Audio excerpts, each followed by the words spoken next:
Le timide à la cour, ça se passe au Portugal. Au Portugal, il y a longtemps.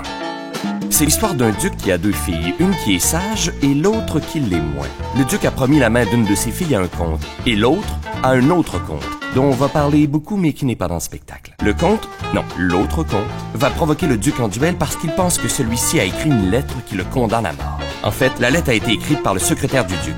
Oui, c'est une fille avec une fausse moustache. Le secrétaire du duc, donc, qui croit que le comte a déshonoré sa sœur. Je dis déshonoré, mais je pense qu'on se comprend. Donc, le duc et le comte s'affrontent. Recherchés, le secrétaire et son laquais sont secourus par deux paysans qui acceptent de les aider en prenant leur place. En passant, le timide à la cour, c'est lui. Et lui, on s'en fout un peu. Pendant ce temps, un autre garçon, noble cette fois-ci, arrive à la cour pour rendre visite à sa cousine. Disons que leur rapport n'est pas clair. Finalement, le noble va tomber en amour avec la fille du duc, et la cousine, c'est pas clair. Puis, le timide est arrêté et envoyé en prison par le duc, mais pas avant que sa fille ne tombe amoureuse de lui.